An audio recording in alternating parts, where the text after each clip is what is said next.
Ladies टीचरों के साथ ये सेक्सुअल हरासमेंट करने की कोशिश करता है, लेडीज टीचरों को छेड़ता है। दूसरी बात आप मैं बता दूं कि इस व्यक्ति को फरार ये था ना, फरार था ना, क्या था ये तड़ीपार। तो इसको ये तड़ीपार 354 की कलम है इसमें लागू। तड़ीपार और 45 के ऊपर इस पे गुना दाखिल है। वो चाहे कितनी कोई किसी भी पार्टी का और कितना भी बड़ा व्यक्ति हो, बिल्कुल बचाना नहीं चाहिए। पहले हमारा 20% ग्रांट आया तो इन्होंने 10% की वसूली की, फिर उसके बाद में 40 जब भी ग्रांट आता था तो ये परेशान करना शुरू कर देते और पेमेंट रोक देते, यानी 4 से 5 महीने पेमेंट रोक देते। और फिर सैयद कमरुद्दीन सचिव है महात्मा गांधी एजुकेशन सोसाइटी। और आज से सर यहाँ कुछ भी नहीं है, आज तो बाकायदा सजा दी है इन्होंने पूरा। नहीं, यहाँ पे बंद करके मारता है ना। जी सर, अंदर से हमको डर है, हमारे जान को खतरा है सर, हमारे बच्चों को, हमको और मेरे बच्चे और मैं तो अकेली रहती हूँ। कल कंप्लेंट आया था मेरे पास कि इनका सेक्सुअल हरासमेंट भी हुआ है। हाँ, और 354 लगाई थी मैंने सर। चलो, तुम्हारा इतना काला चिट्ठा है कि खोल के रख दूंगा सारा। 50 टीचर परेशान है तुम्हारे से।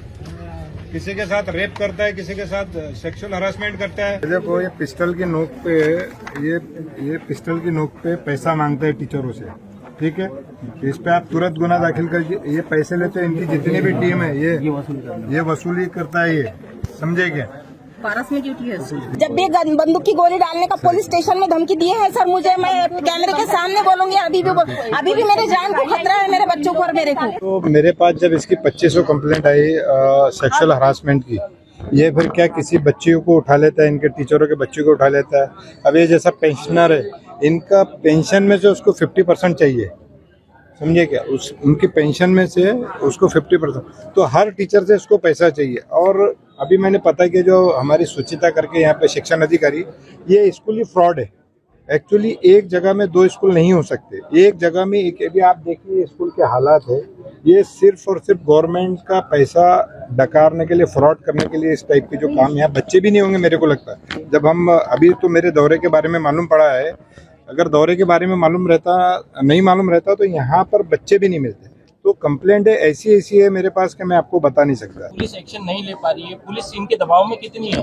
क्या मांग करोगे, पुलिस पर भी कार्रवाई होगी? नहीं, बिल्कुल होना चाहिए। जो भी इस केस से रिलेटेड जो लोग हैं उन पर कार्रवाई होनी चाहिए। क्योंकि भाई जब यहाँ ऐसे हमारी देखिए सरकार अभी लाडली बहना योजना चला रही है, तो बहनों को शिक्षा यानी बहनों को मजबूत करने के लिए चला रही है। और हम बहनों के साथ अगर ऐसा दयनीय व्यवहार होगा तो वो ठीक नहीं है ना। क्योंकि सारी स्कूलों पे हमारे पास तो इसकी जितने भी 20-22 स्कूल है उस पर हम कार्रवाई करने जा रहे हैं। और मैं श्री दादा भुस्से जी से भी कहूँगा कि इनकी सारी स्कूलों का जो मान्यता है, सरकार जो पैसा देती है वो तुरंत से जल्द रद्द करे।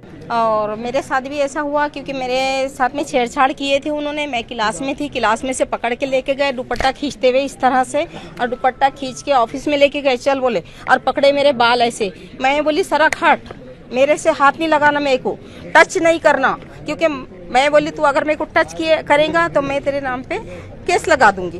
फिर मैंने ली और फैन लटका था वहाँ पे, मैंने ऐसा दुपट्टा फेंकी और फांसी। तो उसके बीच हमारी स्टाफ की टीचर अर्शिया मैडम, उसके आदमी को अभी कैंसर हो गया, वो मुझे बचाने के लिए आए और ऐसा बचाने लगी। तो मैंने बोली नहीं, मेरे को मत बचाओ। मैं रोने लगी। रोने के बाद अगर तुम मेरी गलत कंप्लेंट करेंगी तो मैं तेरे को मार डालूंगा, बंदूक की गोली तेरे पिछवाड़े में डाल दूंगा और तेरे को खत्म कर दूंगा, तेरे दोनों बच्चों को तेरे को समंदर में डाल दूंगा। मैं बोली नहीं, तो डरने लगी। फिर भी मैंने उसकी कंप्लेंट दी एसपी को, आईजी को और पातुर पुलिस स्टेशन को। बोले हर पुलिस स्टेशन मेरे मुट्ठी में है, तू टेंशन मत ले, तेरा कोई नहीं है, मेरा कोई नहीं है सर। दोनों माँ बच्चे और हम तीनों अकेले रहते हैं, मेरे को आदि भी नहीं है सर। इसलिए मेरा फायदा उठाया जा रहा। और 18 महीने हो गए मेरी पेमेंट बंद कर दिया, और मेरे साथ छेड़छाड़ का मामला कर रहा था, इसलिए मैं दूर हो गई। तो मेरे को उन्होंने सस्पेंशन ऑर्डर दे दिया, और उसके बाद अभी 24/1/2025 में मेरे को टीओ दे दिए सर। हमारी बात सुनना चाहिए। हमने आज तक किसी को पैसा मांगा नहीं, और ना किसी को तक मुफ्त में सब नौकरी लगे हुए लोग हैं। ये सब चल रहा है, सिर्फ मैंने काम किया है, इसलिए मेरे को ये कर रहे हैं। प्यारे साहब भाजपा के नेता है, वो अपने आप को राज्य मंत्री बनाने के लिए हम मुसलमानों को बुरा कर रहे हैं। वो कहते हैं कि उर्दू तालीम बंद करो, वो कहते हैं कि उर्दू किताबें क्यों होना, और किताब का क्यों होना। तो जब तक प्यारे साहब ये आयोग इसको बुरा नहीं कहेगा मुसलमानों उर्दू, तो प्यारे साहब की इमेज नहीं बढ़ेगी। आदरणीय खान सर ने जिस टाइप की शिकायत करी है, जैसा सर का ऑब्जर्वेशन है, उसके हिसाब से बहुत ही गंभीरता से पुलिस प्रशासन इसको लेगा। एंड जिसके साथ भी गैरकृत्य हुआ है, उन्होंने संबंधित पुलिस स्टेशन में जाके तकरार दाखिल करने पर कड़ी से कड़ी कार्रवाई आरोपी के विरुद्ध में की जाएगी। एबीपी माझा, उघडा डोळे बघा नीट।